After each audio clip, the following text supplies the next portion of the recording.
Hey everyone, welcome to unstoppable. I hope you are doing well guys. In this video हम बातचीत करने वाले हैं कुछ नए कंटेंट के ऊपर, और ख़ास करके हम इसमें बातचीत करने वाले हैं कि 6% जो रिजल्ट दिया जाएगा आयोग के द्वारा, उसमें नीट का क्या परसेंटेज होगा, उसमें जीआरएफ का क्या परसेंटेज होगा, और साथ में उसमें हम बातचीत करेंगे कि अगर आप पीएचडी की लिए सोच रहे हैं तो पीएचडी का क्या परसेंटेज होने वाला है। तमाम चीज़ों के ऊपर बातचीत करेंगे और फिर हम ये जानने की कोशिश करेंगे कि इस बार जो दिसंबर 2024 में जो एग्जामिनेशन हुआ है, इसमें नंबर ऑफ़ कैंडिडेट का रिजल्ट कितना आएगा, कितने नंबर ऑफ़ स्टूडेंट होंगे जो पास करेंगे, कितने नंबर ऑफ़ स्टूडेंट होंगे जो फेल कर जाएंगे। तमाम चीज़ों के ऊपर बातचीत करने वाले हैं। मैं आपके लिए लाया हूँ 2 डेटा, इसके अलावा और भी बहुत सारे डेटा एनालिसिस है, तमाम चीज़ों के ऊपर बातचीत करने वाले हैं। ये जो डेटा है हमारे पास जून 2024 का है। जून 2024 का जो एग्जामिनेशन हुआ था वो वाला डेटा है। एंड यहाँ पे देखोगे तो नंबर ऑफ़ जो एप्लीकेशन फॉर्म थे जो पूरे कंट्री में फिल हुए थे वो अप्रॉक्सीमेटली 11,21,225 फॉर्म फिल हुए थे। लेकिन वहीं पे अगर मैं बात करूँ दिसंबर 2024 में यूजीसी नेट एग्जामिनेशन में, तो ड्रॉप आउट हुआ है। फॉर्म का जो नंबर था वो ड्रॉप आउट हुआ, बट नंबर ऑफ़ कैंडिडेट्स के ऊपर बातचीत करेंगे, क्या उसमें भी कोई ड्रॉप आउट हुआ है या नहीं हुआ है, उन तमाम चीज़ों के ऊपर भी बातचीत करने वाले हैं। तो देखो, नंबर ऑफ़ जो स्टूडेंट है जो फॉर्म फिल किए थे, ठीक है ना, उनका जो आप संख्या देखोगे तो अप्रॉक्सीमेटली 8.5 लाख के आसपास बच्चे ने फॉर्म फिल करा था, ठीक है। इस बार जो दिसंबर 2024 का एग्जामिनेशन हुआ है, इसमें अप्रॉक्सीमेटली 8.5 लाख बच्चों ने फॉर्म फिल करा है। वहीं पे आप देखोगे तो इतने 11.5 लाख बच्चे जून 2024 में फॉर्म फिल किए हुए थे, और इसमें एपियर कितने हुए थे एग्जामिनेशन में, तो यहाँ पे एपियरिंग नंबर ऑफ़ स्टूडेंट का आप देखोगे डेटा, तो यहाँ पे आप देखो जो एपियर हुए हैं स्टूडेंट, सबसे पहले आप दिसंबर 2024 वाला देखो। तो दिसंबर 2024 में देखोगे तो 6.5 लाख के आसपास आपको डेटा दिखेगा कि 6.5 लाख बच्चे ऐसे हैं जो एग्जामिनेशन हॉल में एपियर हुए हैं, 6.5 लाख के आसपास है, ठीक है। वहीं पे यहाँ पे देखोगे तो यहाँ पे भी 6.5 लाख प्लस अप्रॉक्सीमेटली आप 7 लाख के आसपास मान सकते हो। तो 7 लाख बच्चे यहाँ पे अपियर हुए हैं। यहाँ पे देखो नंबर ऑफ़ फॉर्म भी अप्रॉक्सीमेटली 3-3.5 लाख ज़्यादा फिल हुए थे जून 2024 में। एंड दिसंबर 2024 में 3 से 3.5 लाख कम फॉर्म फिल किए गए हैं, और जून में उतना फॉर्म फिल हुआ था। यानी कि जो नंबर ऑफ़ स्टूडेंट है जो एग्जामिनेशन में बैठे हैं, उस परसेंटेज में कोई कमी नहीं आया है, उस परसेंटेज में कोई कमी नहीं आया है, ठीक है। तो अब रिजल्ट भी इसी के आसपास होगा। अब ये देखना होगा कि नंबर ऑफ़ कितने ऐसे स्टूडेंट थे जिनका रिजल्ट में लिस्ट में नाम रहा था, क्वालिफाई कितने थे, ठीक है ना। अब यहाँ पे देखो, अब देखोगे ना क्वालिफाइंग वाला, तो वो थोड़ा सा आपको चौंकाएगा।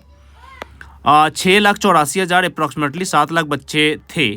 तो जीआरएफ में सिलेक्शन मिला था 5,000 के आसपास, ठीक है ना। एंड नेट क्वालिफाई किए थे 53,000 के आसपास, और 1,12,000 के आसपास आपके पास हुए थे पीएचडी में।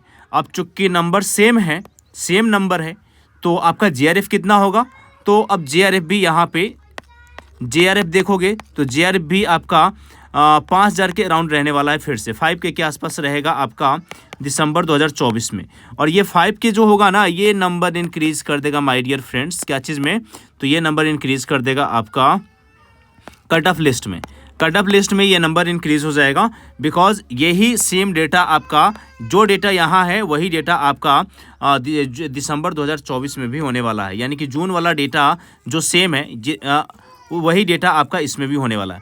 इसके बाद आप देखोगे तो 53,000 के आसपास से असिस्टेंट प्रोफेसर क्वालिफाई हुए थे आपके जून 2024 में।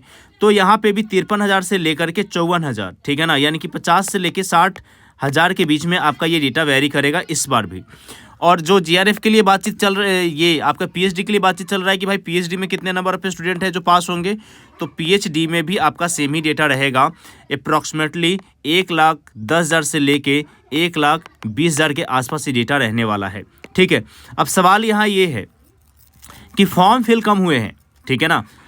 दिसंबर 2024 में फॉर्म फिल कम हुआ है, लेकिन जो बैठे हुए हैं ना स्टूडेंट, वो डेटा और जून 2024 का डेटा दोनों सेम है, उसमें कोई कमी नहीं है। तो रिजल्ट वगैरह में अगर मैं बातचीत करूं तो एक बार मैं समराइज करूं तो यहाँ पे देखो, जो जीआरएफ का जो सिलेक्शन होगा, जीआरएफ का सिलेक्शन होगा दिसंबर 2024 वाला। इसमें जीआरएफ में अप्रॉक्सीमेटली 5,000 to 6,000 बच्चे पास होंगे, ठीक है। अगर इस डेटा को और एक्यूरेट रखा जाए तो 5,000 से ज़्यादा नहीं होने वाला है, इस बात को ध्यान में रखना, ठीक है ना। इससे कम ही रहेगा, इससे ज़्यादा नहीं होगा। तो इसको आप लेके चलो 4000 से 5000 के बीच में आपका ये सिलेक्शन होने वाला है। 4000 से लेकर के 4000 से 5000 के बीच में JRF होगा। अगर मैं नेट की बात करूँ तो नेट में आपका जो सिलेक्शन होगा ना वो अराउंड 50 से 55,000 के बीच में होगा। 50,000 से 50K से लेके 60K के बीच में होगा, इससे ज़्यादा नहीं होने वाला। और PhD में आप कहोगे तो 1 लाख 1 लाख के आसपास होगा। अब टोटल नंबर ऑफ सिलेक्शन देखोगे तो 1,55,000 बच्चे सेलेक्ट होंगे, इस बार भी सेलेक्ट होंगे। समझ में आ रहा है? अब 1,55,000 बच्चे जब सिलेक्ट होंगे और नंबर ऑफ कैंडिडेट इतना ज़्यादा है, तो अब देखो ज़रा 6% का रूल देखो। 6% का रूल अगर आप देखोगे तो 6% अगर कहा जाए तो देखो 6% अगर निकालो 6.5 लाख का तो अप्रॉक्सीमेटली 35,000 के आसपास हो रहा है।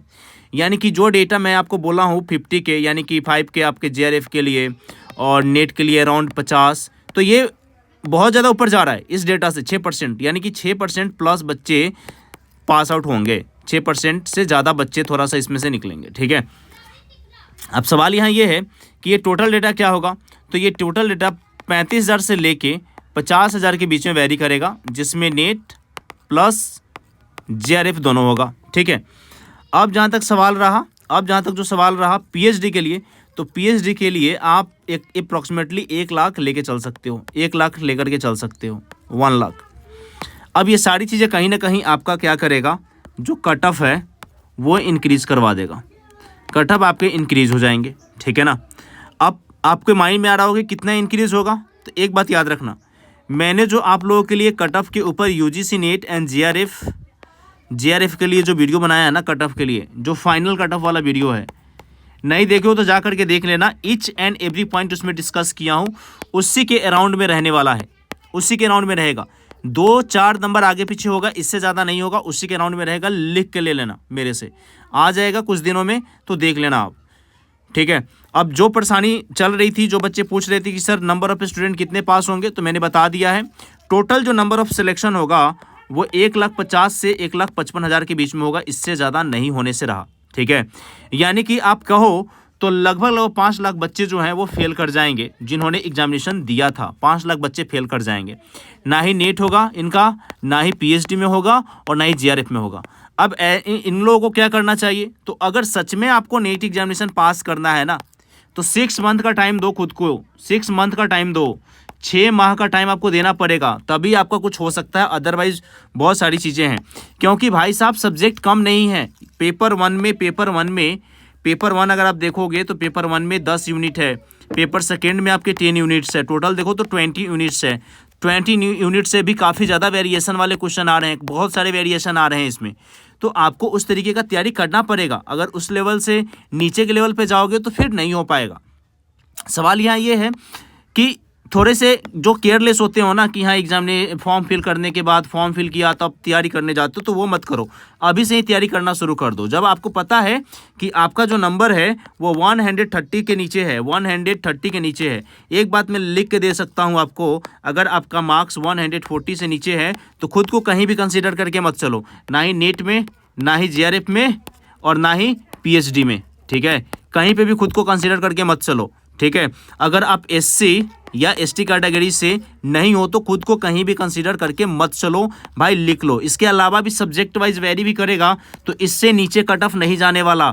यानी कि आपका मिनिमम जो कट ऑफ होगा वो 150 के आसपास होगा, इससे नीचे तो जाने ही वाला नहीं है। तो इस बात को ध्यान में रखना। ठीक है, मे भी हो सकता है कि ये बातें आपको थोड़े से हार्ड लगे, थोड़े से लगे कि हाँ यार सर क्या बोल रहे हैं, मुझे डिस्करेजमेंट हो रहा है, मैं डिमोटिवेटेड फुल कर रहा हूँ। भाई आज का जो डिमोटिवेशन है ना, वो कल आपको काफ़ी ज़्यादा मोटिवेट करके रखेगा। वो एक कहावत है कि आज के 2 घंटे की स्टडी पूरा जीवन आपका बना सकता है। तो स्टडी शुरू कर दो अगर नहीं किए हो तो। ठीक है, कोई भी कोचिंग इंस्टीट्यूट अगर समझ में नहीं आ रहा ना, तो कोई ऐसा कोचिंग इंस्टीट्यूट ज्वाइन कर लो जो आपको आपके जर्नी तक लेकर के चला जाए। ठीक है, ऐसा कुछ नहीं है।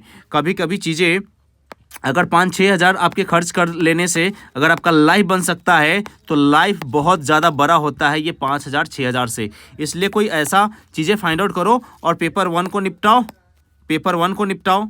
ठीक है ना, पेपर 1 को निपटाओ और पेपर सेकेंड को निपटाओ, और दोनों को निपटाने के बाद लाइफ बनाओ। यही है फार्मूला। ठीक है, इस वीडियो में बस इतना ही रखते हैं, मिलते हैं नेक्स्ट वीडियो में। रिजल्ट के साथ आएंगे, फाइनल आंसर की के साथ आएंगे, सब कुछ फाइनल होगा, ठीक है, उसके साथ आएंगे। वीडियो अच्छी लगती है तो like, rate, review and share करना मत भूलिएगा। चैनल पे नए हैं तो चैनल को जरूर सब्सक्राइब कर लीजिएगा, बेल आइकन को जरूर प्रेस कर लीजिएगा। इस वीडियो में बस इतना ही रखते हैं मित्रों, मिलते हैं नेक्स्ट वीडियो में, तब तक के लिए जय हिंद। हाँ, एक बात और, अगर आपको मेरे से बात करना हो किसी भी चीज़ के रिगार्डिंग तो आप मुझे इंस्टा पे मैसेज कर सकते हैं, हमारा टेलीग्राम ज्वाइन कर सकते हैं, वहाँ पे हम आपसे एक्टिवली बात कर सकते हैं, ठीक है। तो ये सारी चीज़ें हैं। इसके अलावा लेक्चर्स वगैरह के बारे में बात करना हो तो उसके ऊपर भी आप बात कर सकते हो, ठीक है। तो thank you so much everyone, जय हिंद।